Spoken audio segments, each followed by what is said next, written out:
हजारों सालों से हम इंसानों की नजर हमेशा से ऊपर तारों भरे आसमान की तरफ उठती आई है ना। एक अजीब सी हैरानी होती है उसे देखकर। पर कभी सोचा है कि ये जो पूरा कॉस्मिक मैप फैला हुआ है, इसे पढ़ा कैसे जा सकता है? चलिए आज इसी के बारे में बात करते हैं। तो सबसे पहले बात करते हैं उस हैरानी की, उस वंडर की। ये एक ऐसा अट्रैक्शन है जो सदियों से पीढ़ी दर पीढ़ी हमें ऊपर आसमान की ओर देखने के लिए खींचता रहा है। जरा सोचिए यांगडोल और दोरजाई के बारे में। वो लद्दाख के एक ऐसे गांव में रहते हैं जहां शहरों की रोशनी बिल्कुल नहीं पहुंचती। तो उनके लिए हर रात कैसी होती होगी? आसमान बस हजारों लाखों तारों से जगमगा उठता होगा। वो जो एक गहरी हैरानी, एक ऑ वाली फीलिंग होती है ना, वो उसे हर रात महसूस करते हैं। अब इस हैरानी से एक कदम आगे बढ़ते हैं। बात करते हैं कि कैसे इंसानों ने इस केओस में एक ऑर्डर ढूंढा। मतलब इतने सारे तारे बिखरे हुए हैं, तो उनमें पैटर्न और कोई मतलब कैसे खोजना शुरू किया गया।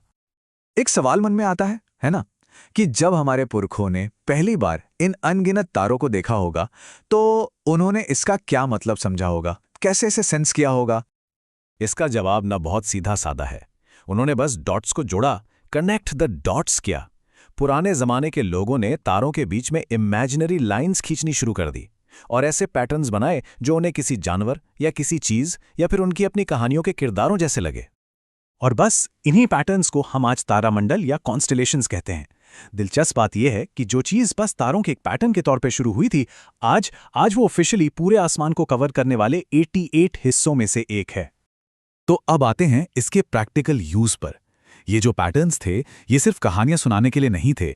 चलिए देखते हैं कि कैसे ये मिथ से निकलकर एक बहुत जरूरी टूल, एक औजार बन गए। देखिए, जब जीपीएस या कोई और मॉडर्न टेक्नोलॉजी नहीं थी, तब यही तारे, यही हमारा जीपीएस थे। समंदर में सफर कर रहे नाविक हों या रेगिस्तान पार करते हुए कारवां, सब के सब रास्ता ढूंढने के लिए इन्हीं तारों पर डिपेंड करते थे। मैग्नेटिक कंपास आने से भी पहले ये सबसे भरोसेमंद तरीका था। और पता है, आज भी इमरजेंसी में ये एक कमाल का बैकअप प्लान है। चलिए वापस यांगडोल और दोरजे पर चलते हैं। जिन कहानियों को सुनते हुए वो बड़े हुए, उन्हीं कहानियों वाले कॉन्स्टेलेशंस ने, उन्हीं तारामंडलों ने हजारों सालों तक नुब्रा जैसे मुश्किल इलाकों से गुजरने वाले कारवां को रास्ता दिखाया था। तो अब ये सब सुनकर अगर स्टारगेजिंग में दिलचस्पी जाग रही है, तो सवाल ये है कि कोई इसे शुरू कैसे करे, एक ऑब्जर्वर कैसे बने। चलिए इसकी बात करते हैं। सबसे पहली और सबसे जरूरी चीज, एक अंधेरी जगह ढूंढिए। शहरों में जो लाइट पोल्यूशन होता है ना, वो ज्यादातर तारों को हमसे छुपा देता है। तो शहर की रोशनी से दूर जाना बहुत जरूरी है।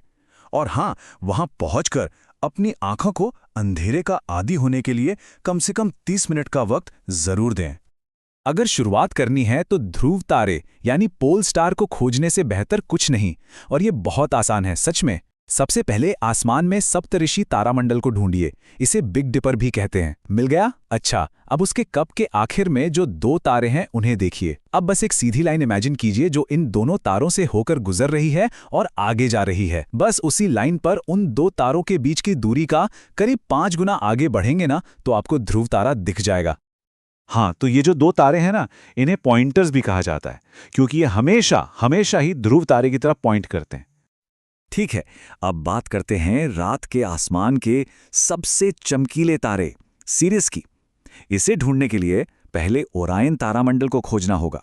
अरे वही जो अपनी 3 तारों वाली बेल्ट के लिए बहुत फेमस है और आसानी से दिख जाता है। अब बस उस बेल्ट के तीनों तारों से गुजरती हुई एक सीधी लाइन सोचिए और उस लाइन को फॉलो करते हुए पूरब की तरफ देखिए। तो बस वही लाइन आपको सीधा सीरियस तक ले जाएगी।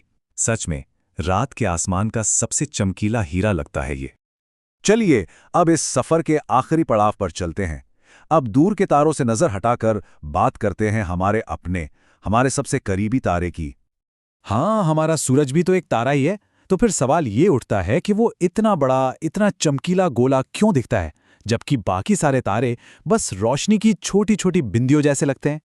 जवाब बहुत सिंपल है, दूरी। सारा खेल दूरी का है। सूरज हमसे बहुत बहुत पास है। ब्रह्मांड के स्केल पर पास है, यानी करीब करीब 15 करोड़ किलोमीटर दूर। तो असल में ये सब पर्सपेक्टिव की बात है। सूरज हमें बड़ा और रोशन इसलिए दिखाई देता है क्योंकि वो हमारे नजदीक है। दूसरी तरफ जो तारे हैं वो शायद हमारे सूरज से भी कहीं ज्यादा बड़े हों, लेकिन वो हमसे इतने ज्यादा दूर हैं कि बस एक टिमटिमाती हुई बिंदी जैसे लगते हैं। और सूरज का हमारे इतने पास होना, इसी वजह से तो धरती पर जीवन है। सूरज से मिलने वाली एनर्जी ही तो है जो हमारे क्लाइमेट को, हमारे मौसम को, सब कुछ कंट्रोल करती है। और यहीं से हम वापस कहानियों पर पहुंच जाते हैं। देखिए, तारामंडल एक ही है, सप्तऋषि, लेकिन उसे देखने के नजरिए कितने अलग हैं। मध्य भारत की कुछ जनजातियों को लगता है कि वो दादी की खाट है जिसे चोर चुरा कर ले जा रहे हैं।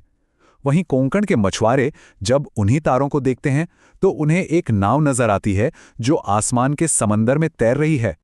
तो हजारों सालों से ये तारे हमारी ही कहानियां तो सुना रहे हैं, बस रूप बदल बदल कर।